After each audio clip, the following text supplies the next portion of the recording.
Now, when I read this story when it initially came out, Plummer was actually an initial choice of yours, and I was curious why you. What was the reasoning to go with Spacey originally? What was the choice there? You know, it's probably vaguely kind of commercial reasons. The fact that this is can be perceived as a talking heads movie. It's not. It's kind of quite violent and it's quite stressful. And I think it's a bit of a thriller as well, even though it's about something that actually happened. But, you know, Kevin has had recently such dramatic, people are very aware of him because of House of Cards. Yeah. And therefore it made good sense on a film that's a tricky sell against crashing cars and, you know, killing people and monsters and bloody zombies and things like that. I need as much as I can to actually sell. And therefore and the difference as actors, they're both marvelous actors. They're both absolutely A1 grade actors. And so, but I lent for Kevin, but then I was wrong. When you're directing a scene with different types of actors, every actor has a different way of performing. And I read that Plummer actually didn't want to watch Spacey's shots. He wanted to have his own performance. Well, I never have shown him. I've said I don't recommend it. Yeah.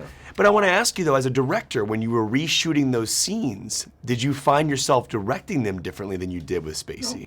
You know, you got to be certain. That's why I tend to be two-take Charlie. Because once I've got it, I got it. And, you know, years ago I might be 15. I'd never go 30 and 40 takes. You do that, you don't know what you're doing. Yeah. But I think I gradually narrowed it down to realizing that actually, one, I'm saving the actor. I'm protecting the actor by not having to do too many takes, providing we both have a target of where we're going and we're in agreement with the target. You nearly always get it in take one or two. And because take one or two has this inherent, slightly insecure thing, there's adrenaline, flooding. I'm about to tell him to say action and go, and he's like a little nervous. That's what I want. That's life, okay? Because if you're a theater actor, and you're about to step from the wings onto stage, you're on and you've got to be right first take. You've only got one take when you step onto a play. Same thing. So they go, right, you're right. So you rehearse, you kill it. Yeah. Now, did you reshoot every single scene that Spacey did with Plummer? Did you I had to, yeah. So every moment you got, did you lose any scenes because of timing? Yeah. There's 22 scenes, but it's pretty. I mean, it was so complete when I learned this. I'd finished the film. I'd mixed, graded music. I was working on something else. I'm actually working on something else right now. And then this bomb landed. I went, oh my God. And I knew I had to do something about it. Otherwise, we would just evaporate. And so, because the first one was so specifically, it's good. The first one was very, very good. Kevin is very, very good. But couldn't let that happen. And so I had to replace him. So by, all the other geometry and choreography, whatever you want to call it, in the scenes is pretty well the same. But I wouldn't let him know that. And I didn't want him to feel that he was doing anything but fresh. And then before I let you go, one thing I find fascinating is this is your film. This is a film that you made prior to all this news coming out. Yeah. And now this has become a big story surrounding your movie. Yeah. And I'm wondering, is in a perfect world, when people sit down and watch this movie, do you want them to forget that actually happened? And do you find yourself hoping that happens? Well, I think any good film, once those curtains open, or do they have curtains anymore? They do it like some of the theaters, and I love that. Like El Capitan has that, and TCL Chinese. Once the curtains open, the room goes dark. The expectation, which is like theatre, which I always love that as well, is that you'll probably certainly get lost in what's about to happen. Because we open on young Charlie, so we open on the young Geddy walking along the street, and on the what would be called then the Via Veneto. Have you ever seen La Dolce Vita? I've not. Well, it's probably one of the best films ever made. I will watch it because you said that. The Dolce Vita opens, and I took what the Dolce Vita was doing, and I kind of redid it for the opening of this film. So, Mr. Plummer, I read that you didn't want to watch Kevin Spacey's performance prior to building your performance here. But I'm curious, though, what your references were. Did you talk to Wahlberg about how those scenes went down previously? Because a lot of acting is reacting. So Wahlberg was telling me that he actually even changed the way he performed some of his scenes. So talk about why you didn't want to watch it and kind of... Well, I wouldn't want to watch any actor if I was taking over for them, or I wouldn't want to watch them because I wouldn't want to be influenced. But I want my own performance to discover it. I want to discover it myself. So it had nothing to do with Kevin. It would have been any actor playing the part. I just saw some of the other parts of the film. They showed me the kidnapping stuff. I thought it was very effective. Yeah. But that's all I've seen.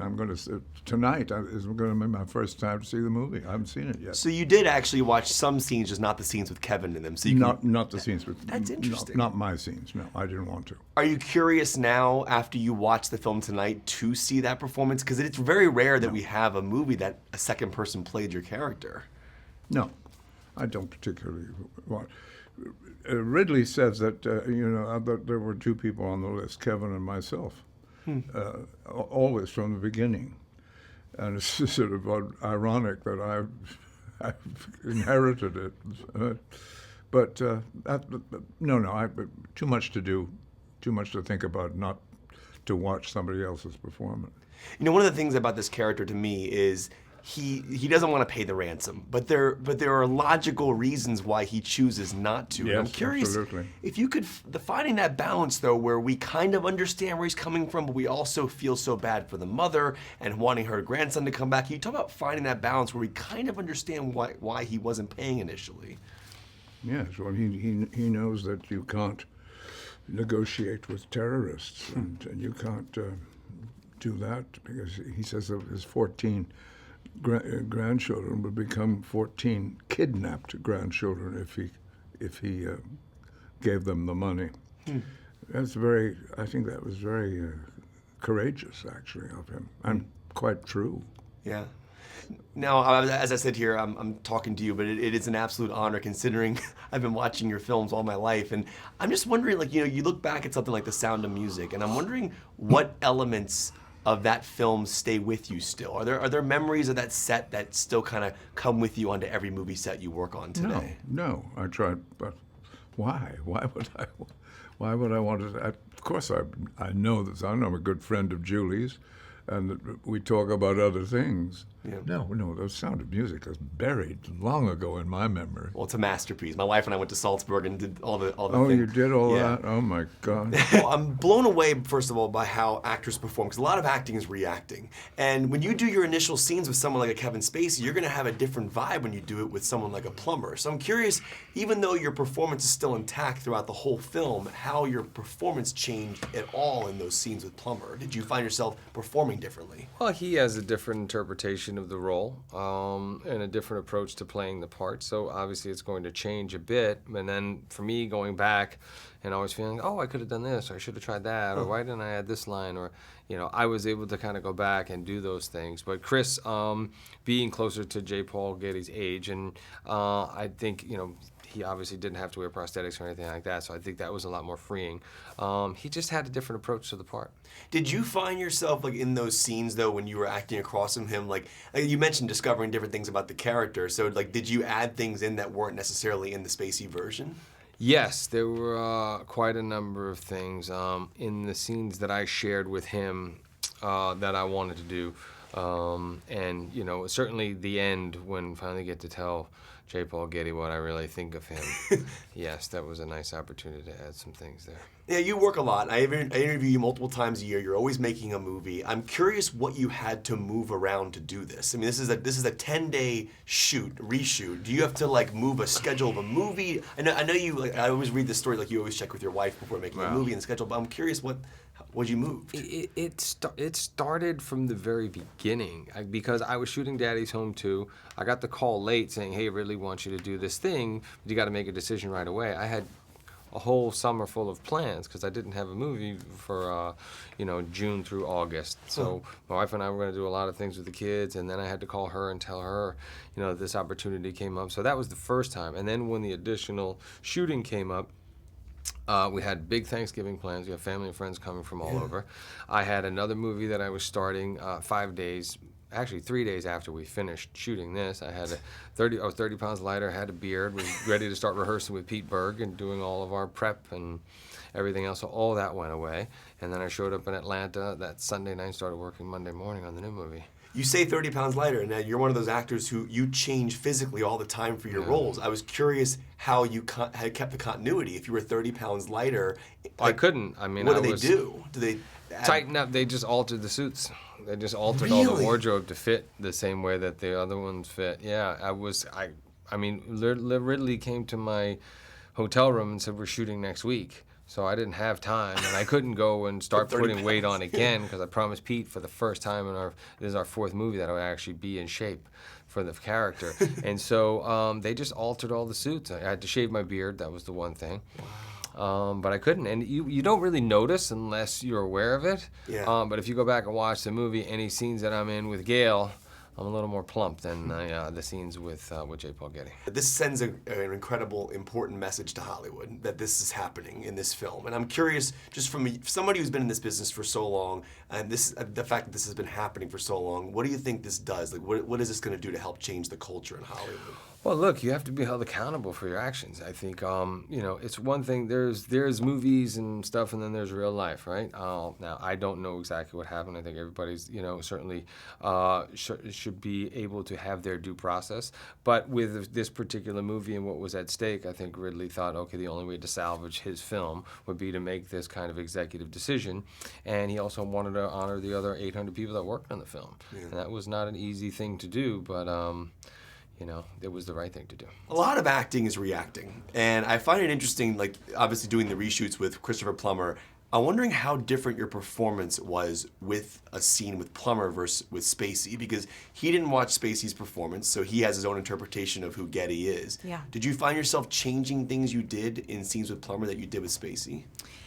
Yeah, there wasn't the most latitude in the world for that because Ridley was basically being a sniper and going in and getting very specific things that he needed in order to turn this movie around. He turned it around 3 days. After we wrapped the reshoots, he showed the film 3 days later. So there wasn't a tremendous amount of liberty in terms of changing, but whenever you're opposite, whoever you're playing with definitely affects how you're responding. Obviously, your character goes through a lot of emotional elements in this film, and the arc is unbelievable. I just think you do such a great job with internal emotion in your films. Thank you. And I'm wondering, you're a mom, and I'm wondering, do you have to go there put yourself in that position to find that emotion to play a part like that? Do you put yourself in that same position? I don't know necessarily. If you have a good script, it does a lot of that for you. When you feel justified to speak and when you feel like these are the right words, they create this kind of map for you. Interesting. Now, obviously, since your character is going through such emotion, when she gets off that phone call, like, she's just devastated. And when you go back to do reshoots, you have to pick that emotion back up again. Was it hard to find that core again, that deeply devastating emotional thing she's going through? Not necessarily. I think that they all kind of live inside of you. I think that it takes a certain amount of, it's almost like meditation or something. Like, you just have to kind of recenter yourself and find yourself, and then there you are. Right.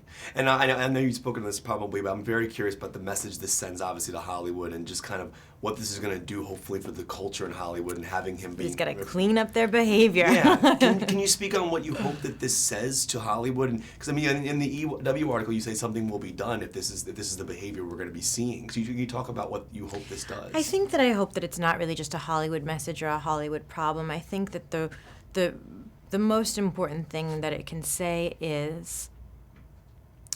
people are no longer being quiet, and if you behave badly, someone's going to talk.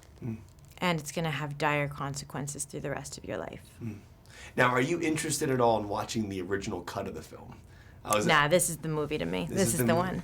Yeah, what was your reaction when you saw this cut? Like, what I was? still haven't seen it. You still haven't seen I'm gonna this see it cut? tonight, actually. That's amazing to me. So Yeah, I think they're still working on the movie somewhere. They're still just finishing things. Ridley's cutting it while we're interviewing Yeah, him. I'm Like, actually doing ADR right now while we're speaking. They're picking up certain words that I'm saying, Yeah. and they're just dropping them back into the movie. Now that is awesome. So Yeah. you might hear me somewhere in this film somehow. Yeah, you will be there. Yeah. You are on camera right now. This is amazing. Now I am curious though, that scene when you do get the call and you find out that your son has been kidnapped. It's an amazing sequence, and I'm curious, just as an actress, if what you remember shooting that moment, like, was that a moment for you when you read the script, like that's a massive moment for the character to have? I think in some ways I actually thought like that isn't a massive moment to have. Like it is, of course, like hearing news like that, but you know, often like people's first line of defense is shock. Is like it doesn't make sense. It's not necessarily a time and space for crying and melodrama and bigness. It's disbelief. It's the world not making sense. It's not understanding where you are, how to respond. It's in some ways it's like one of the more, I mean, it's a compelling sequence and story point, but in some way it's also like one of the sort of smaller emotional beats in that it's shock. It's not knowing what to say or how to say or exactly what's just been heard.